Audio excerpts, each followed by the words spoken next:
Nabi kita katakan masyarakat itu seperti kapal, ada yang duduk di bawah dan ada yang duduk di atas. Masya Allah, Nabi kita mengandaikan kita ini seperti kapal yang besar, ada yang duduk di atas dan ada yang duduk di bawah. Kalau kata Nabi, orang yang di bawah mau ambil air untuk keperluannya, maka dia akan mengambilnya ke atas. Dan dia berkata, sebenarnya aku bisa tidak mengambil air ke atas, tapi dengan cara melubangi kapal-kapal yang ada ini. Maka jika satu orang melubangi kapal dan yang lain mendiamkannya, satu orang melubangi kapal yang lain mendiamkannya, karena itu bukan anaknya, karena itu bukan keluarganya, karena itu bukan saudaranya, maka apa yang terjadi dengan kapal besar itu? Maka kapal besar itu akan karam, maka kapal besar itu akan hancur. Kapal besar itulah bernama negeri kita, Indonesia.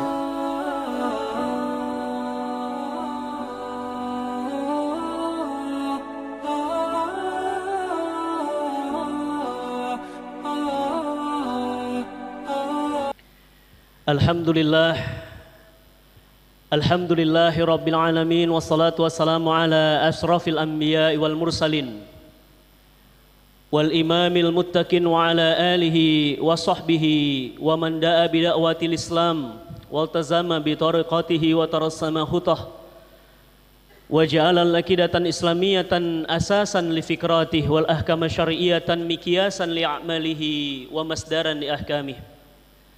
Ashhadu an la ilaha illallah wa ashhadu anna Muhammadan abduhu wa rasuluhu la nabiyya ba'dah. Faqala Allah Ta'ala fi Qur'anil azim wa huwa asdaqul qailin. Ya ayyuhalladzina amanu ittaqullaha haqqa tuqatih wa la tamutunna illa wa antum muslimun. Wa qala Rasulullah sallallahu alaihi wasallam ittaqullah haitsuma kunta. Allahumma salli wa sallim wa barik ala Muhammad wa ala ali Muhammad. Alhamdulillah, segala puji hanyalah milik Allah, Rabb yang terus dan terus memberikan beraneka ragam kenikmatan kepada kita, yang tidak akan pernah mampu kita hitung satu persatu kenikmatan yang Allah guyurkan kepada kita. Kenikmatan iman, kenikmatan Islam, kenikmatan masih diberi kesempatan untuk mengumpulkan bekal-bekal pulang kita besok. Karena siapapun kita, sehebat apapun kekuasaan kita, sekaya apapun kekayaan kita, kita semua pasti akan menghadap Allah Subhanahu wa Ta'ala. Dan kita bersyukur hari ini Allah masih memberikan kesempatan kita untuk menunaikan salah satu bukti ketaatan dan kesyukuran, sholat Jumat berjamaah di masjid yang kita cintai ini. Salawat teriring salam kepada baginda Nabi tercinta Nabi Muhammad sallallahu alaihi wasallam. Semoga kita dan keluarga dan orang-orang yang kita cintai kelak akan mendapatkan syafaatnya dikala harta, tahta dan kuasa tidak lagi mampu menjadi penolong kita. Jamaah sidang Jumat yang berbahagia, khotib mengingatkan diri khotib dan kita semuanya, marilah kita terus dan terus mengisi detik-detik waktu kita, mengisi hari-hari kita untuk terus meningkatkan ketakwaan kita, ketundukan kita hanya kepada Allah. Karena takwa itulah posisi kita nanti mulia di hadapan Allah, bukan karena harta kita, bukan karena tahta kita, bukan karena keturunan kita, tapi posisi kita menjadi mulia di hadapan Allah karena ketakwaan kita.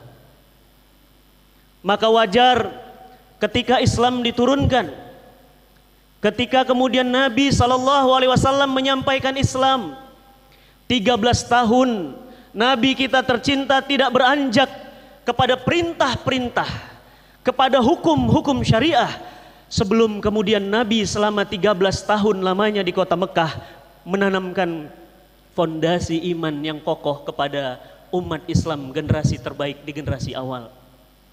Maka wajar ketika kita menemukan ayat-ayat Al-Quran, semua bahkan kita sangat kagum terhadap Allah ketika menurunkan ayat-ayatnya, yakni ayat-ayat keimanan dulu, baru kemudian perintah. Ya ayyuhalladzina amanu kutiba alaikumussyam. Ya ayyuhalladzina amanu kutiba alaikumussalah. Ya ayyuhalladzina amanu ittaqullah. Allah selalu memulai dengan hai orang beriman, karena keimanan itulah dasar untuk seseorang menjalankan perintah Allah tanpa tapi, tanpa nanti. Ketika Allah memerintahkan kita untuk tidak memakan riba, maka Allah memulai kalimatnya, memulai seruannya kepada orang beriman. Ya ayyuhalladzina amanu ittaqullah wadzaru ma baqiya minar riba in kuntum mu'minin. Allah mengulang 2 kali. Wahai orang beriman, tinggalkan riba yang belum kalian ambil jika kamu mengaku beriman. Allah menegaskan keimanan, baru Allah kemudian menegaskan perintah kepada kita untuk meninggalkan riba. Wadzaru ma baqiya minar riba in kuntum mu'minin. Jika kalian itu orang-orang beriman, tinggalkan riba. Fa illam taf'alu, Allah katakan jika kalian tetap makan riba, kalian tetap memakan apa yang Allah haramkan yakni riba, maka Allah katakan fa'dhanu biharbi minallah wa rasul, maka Allah dan Rasulnya akan memerangi kalian. Ancaman ini tentu ancaman yang sangat berat bagi kita, karena tidak ada yang berani melawan Allah dan Rasulnya. Tetapi ayat ini luar biasa. Siapa yang tetap makan riba, maka dia perang bersama Allah, melawan Allah dan Rasulnya. Kalau kita membaca Al-Quran, tentu orang yang berperang melawan Allah dan Rasulnya adalah orang-orang kafir, setan, iblis, musuh Allah. Berarti orang yang makan riba berarti setara dengan musuh Allah. Na'udzubillah min zalik. Tapi lihatlah negeri kita, lihatlah sekitar kita, pinjam meminjam berbunga, pinjam meminjam melalui online yang berbunga, merebak di mana-mana, bahkan transaksinya mencapai angka triliunan rupiah. Bukankah itu riba yang Allah kutuk, yang Allah katakan itu adalah musuh Allah dan Rasulnya, yang Allah Rasulnya akan perangi mereka. Bahkan Nabi SAW pun dengan tegas menyatakan dalam hadis riwayat Muslim, ada 73 pintu dosa pemakan riba. Dosa yang paling kecil dari 73 pintu dosa itu adalah seperti menzinahi ibu kandungnya sendiri. Jamaah rahimakumullah, tentu sebagai seorang yang normal, manusia normal, tidak ada pernah terbesit dalam hati kita berzina, apalagi berzina dengan ibu kandung sendiri.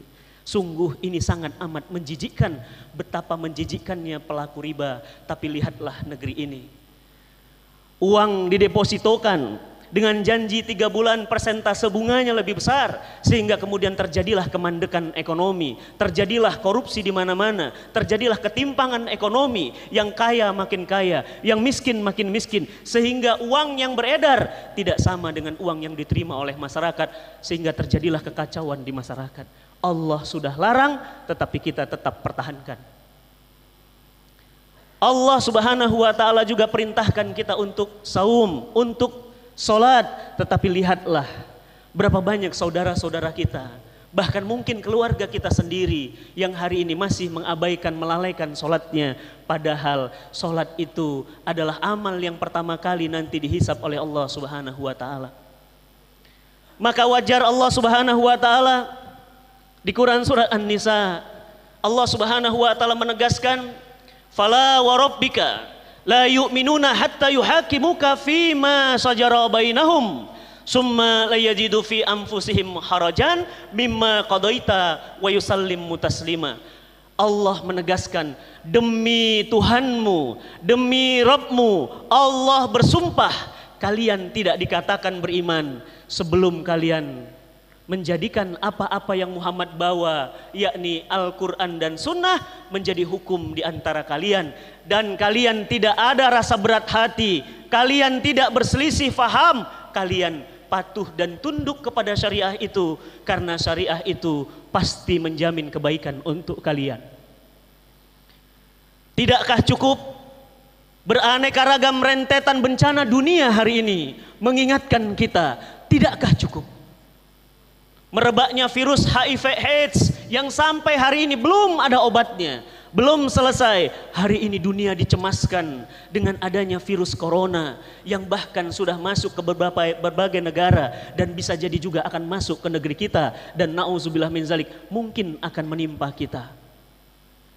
Tidakkah cukup air tsunami di Aceh tahun 2004 yang air itu tingginya 53 meter menghantam seluruh wilayah, bahkan sampai ke Thailand, Manila, Malaysia, semua mengingatkan kepada kita betapa dahsyatnya murka Allah. Tidakkah cukup likuifaksi, yakni tanah yang bergeser, air lumpur yang naik sekitar 9 meter yang terjadi di Palu baru-baru ini, untuk mengingatkan kita akan dahsyatnya kuasa Allah dan akan beratnya azab Allah. Tidakkah cukup gempa di Lombok, gempa di Jogja, dan beraneka ragam kekuasaan Allah, termasuk juga kebakaran hutan terpanjang dalam sejarah Australia, negara yang termasuk kuat militernya, bahkan sudah dibantu dengan 7 negara, sampai hari ini apinya tidak juga padam. Tidakkah cukup? Atau kita tidak merenungkan apa yang Nabi SAW, Nabi kita katakan, masyarakat itu seperti kapal, ada yang duduk di bawah dan ada yang duduk di atas. Masya Allah, Nabi kita mengandaikan kita ini seperti kapal yang besar, ada yang duduk di atas dan ada yang duduk di bawah. Kalau kata Nabi, orang yang di bawah mau ambil air untuk keperluannya, maka dia akan mengambilnya ke atas, dan dia berkata, sebenarnya aku bisa tidak mengambil air ke atas, tapi dengan cara melubangi kapal-kapal yang ada ini. Maka jika satu orang melubangi kapal dan yang lain mendiamkannya, satu orang melubangi kapal yang lain mendiamkannya, karena itu bukan anaknya, karena itu bukan keluarganya, karena itu bukan saudaranya, maka apa yang terjadi dengan kapal besar itu? Maka kapal besar itu akan karam, maka kapal besar itu akan hancur. Kapal besar itulah bernama negeri kita, Indonesia. Jika kita tidak lagi mengingatkan pemimpin kita akan pentingnya berhukum dengan hukum Allah, lantas siapa lagi yang akan mengingatkan mereka? Bukankah mengingatkan itu tanda sayang? Bukankah amar ma'ruf nahi mungkar itu adalah tanda umat terbaik? Sebagaimana Allah Subhanahu wa taala berfirman, kuntum khaira ummah, kalian itu umat terbaik. Kapan kita dikatakan umat terbaik? Ketika ta'muruna bil ma'ruf wa tanhauna 'anil munkar, mencegah kemungkaran, wa tu'minuna billah, dan kalian beriman kepada Allah. Maka khatib mengingatkan di khutbah Jumat yang mulia ini, marilah sama-sama kita untuk menghentikan setiap kemungkaran-kemungkaran, pembangkangan-pembangkangan terhadap syariah, baik di bidang ekonomi, baik di bidang politik, baik di bidang sosial, karena semuanya harus diatur oleh syariah. Bukankah kan Allah sudah menurunkan Al-Quran, dan Al-Quran diturunkan untuk memecahkan seluruh problematika manusia. Maka marilah kita berkomitmen, berjuang, berusaha agar jangan sampai negeri kita tercinta, negeri-negeri kaum muslimin, termasuk negeri yang dimurkai oleh Allah. Barakallahu li wa lakum fil Qur'anil azim wa nafa'ni wa iyyakum bima fihi minal ayati wa zikril hakim wa taqabbala minni wa minkum tilawatahu innallahu huwas samiun alim. Alhamdulillah, alhamdulillahilladzi arsala rasulahu bil huda wa dinil haqq liyudhhira 'ala dini kullih wa kafa billahi syahida. Asyhadu an la ilaha illallah wa asyhadu anna Muhammadan abduhu wa rasuluhu la nabiyya ba'da. Sidang Jumat yang berbahagia, marilah kita merenungkan ketika guru-guru kita sudah kembali kepada Allah. Ada Ustadz Hari Mukti yang dulu bersama kita, sekarang sudah kembali kepada Allah. Ada Ustadz Arifin Ilham, Allahu yarham, 17 Ramadan tahun lalu sudah kembali kepada Allah. Dan Ramadan sekarang hanya tinggal 80 hari lagi. Lihatlah Kiai Haji Zaiduddin MZ sudah pulang. Lihatlah saudara-saudara kita anak-anak keturunan kita, bahkan mungkin kakak kita, orang tua kita sudah pulang menghadap Allah, tinggal kita, dan pasti kita akan pulang. Maka pertanyaannya adalah, apa yang akan kita jawab nanti di yaumil hisab ketika kita melanggar, menginjak-injak syariahnya, apalagi kemudian mengatakan ikut sistem pemerintahan baginda Nabi itu haram, apalagi mengatakan bahwa jilbab itu tidak wajib, apalagi mengatakan bahwa Al-Quran adalah igawan Muhammad. Na'udzubillah min zalik. Bertaubatlah kepada Allah, ingatlah, karena sakaratul maut itu pasti akan tiba. Orang-orang yang naik pesawat tidak tahu bahwa pesawat itu akan meledak, karena ajal bisa datang dimanapun. Orang-orang yang tertimpa banjir bandang tadi pun tidak tahu ternyata banjir sebesar itu menghancurkan ribuan rumah detik itu juga.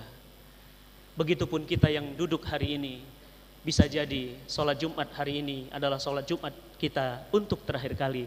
Maka khotib mengajak pada diri kita semua, marilah kita memenuhi seruan Allah dan Rasulnya. Allah Subhanahu wa ta'ala berfirman, wasari'u ila magfiratim min rabbikum wa jannatin arduhas samawat uiddat lil muttaqin. Bersegeralah kalian, cepat-cepatlah kalian, cepat, jangan tunda. Untuk apa? Untuk bertaubat dan untuk memohon surga Allah yang luasnya seluas langit dan bumi yang disediakan kepada orang-orang bertakwa. Maka jamaah yang dirahmati Allah, marilah kita berdoa memohon kepada Allah. Semoga Allah Subhanahu wa ta'ala membimbing hati kita, melembutkan hati kita, agar kita patuh dan tunduk kepada semua syariah yang Allah turunkan, tanpa memilah dan memilih. Syariah Allah pasti baik buat kita. Tidak mungkin Allah yang maha baik, maha adil, maha mengatur segala, tidak mungkin memberikan syariah kepada kita yang akan membinasakan dan merugikan kita. Marilah sama-sama kita bermohon kepada Allah, semoga Allah mengijabah doa-doa kita. A'udzubillahi minasyaitonirrajim. Bismillahirrahmanirrahim. Alhamdulillahirabbil alamin. Wassalatu wassalamu ala asrafil anbiya'i wal mursalin wa ala alihi wa sahbihi wasallim. Allahumma salimna wal muslimin. Allahumma fir lil muslimina wal muslimat wal mu'minina wal mu'minat al ahya'i minhum wal amwat ya qadiyal hajat. Allahumma ya muqallibal qulub sabbit qalbi ala ta'atik lidinik. Allahumma ya musarrifal qulub sarfil qalbi ala ta'atik lidinik. Allahumma inna nas'aluka ridhaka wal jannah wa na'udzubika min saqatika wan nar. Allahumma tahtim alaina fi husnil khatimah wa la tahtim alaina fi su'il khatimah. Allahumma rabbana atina fid dunya hasanah wa fil akhirati hasanah wa qina azaban nar. Ibadallah, innallaha ya'murukum bil adli wal ihsan wa ita'il qurba wa yanha 'anil fahsya'i wal munkar wal baghi la'idukum la'allakum tadhakkarun wa la zikrullahi akbar. Aqimus shalah. Assalamualaikum. Bersama Saling Sapa TV.